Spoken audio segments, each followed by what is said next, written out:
Hey, how's it going? It comes to be a Tuesday this morning, which is pretty sweet. A little bit better on the rest so far, so that's good. It turns out Factorio, really the game that's a life killer. I think it's really something you can dump a ton of time into. It's kind of my fear of playing video games actually. It's become a reality. But other than that, should be pretty cool. I think today I want to talk about a couple things. I'm not sure if they're really two separate topics, but I just think that it's really interesting how the economy is looking right now, right? I think people have this association, or there's at least a large popular saying about looking at the representation of the economy in terms of how the stock market is doing.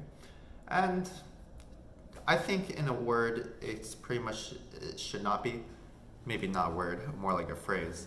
But pretty much, if we just look at the index of, for instance, the S&P 500, a very popular economical index of the stock market, that's just the status of pretty much the top 500 companies in the US, at least who are trading on the US stocks. So obviously this is not representative of the whole economy, right? While it maybe has a large majority of the wealth in the US, it cannot be said that it covers most of the workers in the US, right? I mean, the economy pretty much has been kind of disproportionately affecting more blue collar and poor citizens of the US. So this is not necessarily reflected in the S&P 500, where we have companies that are mostly white collar workers, I would say. So I think it would be kind of misleading to kind of look at economy as doing pretty good just because the stock market is doing pretty good. I think it's kind of an interesting time because actually I thought about it before that the economy will probably kind of spread in a way where we're going to have a larger income gap between the rich and the poor. And I thought this because mainly a lot of blue collar jobs pretty much are out of work, right? Because they're unable to work and they've been government mandated to not work. While on the other hand, a lot of white collar jobs, they're more likely to be able to be run from home. So there's really almost no impact on those people, right? So I think just naturally there's going to be a larger gap. And I think it's pretty popularly known that actually the coronavirus disproportionately affects those who are poor because of certain reasons like where they live, the accessibility they have to healthcare, and pretty much I guess their ability to kind of treat themselves while they're also exposing themselves to more risks if there are some of the people who can actually continue working or need to continue working during the economy. So really the hope is that some kind of change will happen as a result of this, right? Obviously it's not sustainable if we have a ton of people who are unemployed, which is kind of crazy, right? An unemployment rate of 15%, while maybe this will go down dramatically if the country reopens. It's kind of a disaster. So I would definitely like to see something happen to kind of help those people get out of the rut.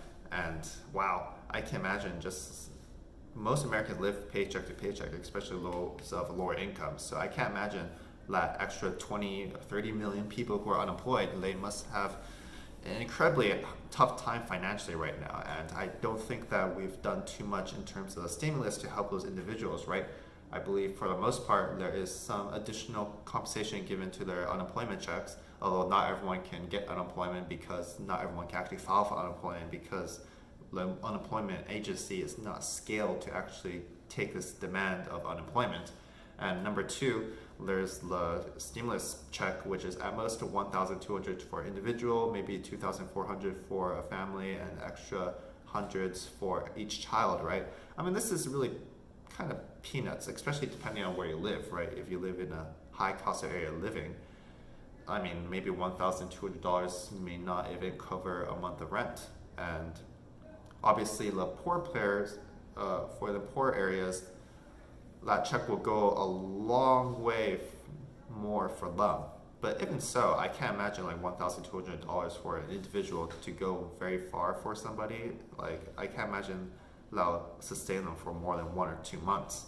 And it's coming to the end of May or the middle of May, and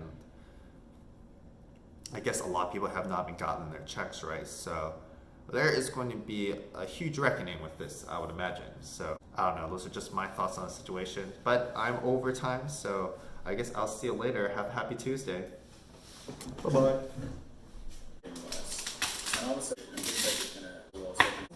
Oh my, taking in another meal. It's a little bit of egg with some celery and carrots on top over brown rice. Just another easy one. Super healthy, I imagine. Nom nom.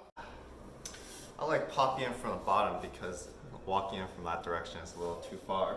But yeah, I got a little bit of groceries, so let's check it out. Yesterday there's a fire alarm that went off, so I just kind of forced myself to go over to H Mart on the way. But you know what? The firemen took their time to kind of make sure that the building's all good. So when I got back, I still had to wait a little bit, but you know, it's pretty chill. I think it's been a while since I've been woken up by a fire alarm. Although I wasn't woken up, I was just playing the game. And the alarm came on and just ruined my friend's ears, I imagine.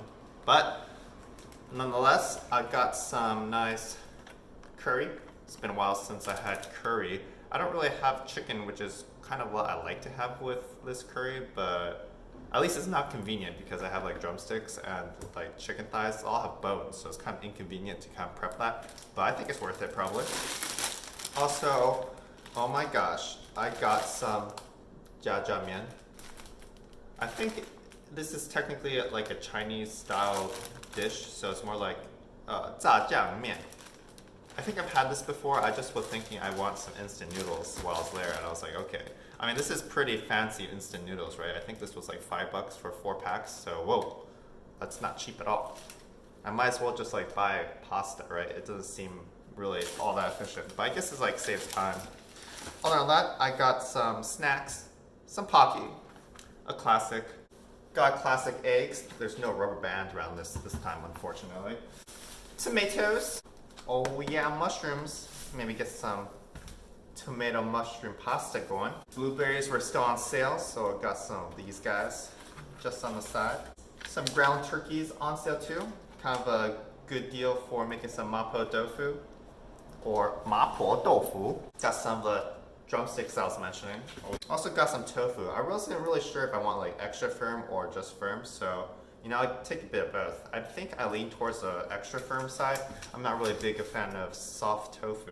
Still got some cabbage that will go with the carrots that I got on the side.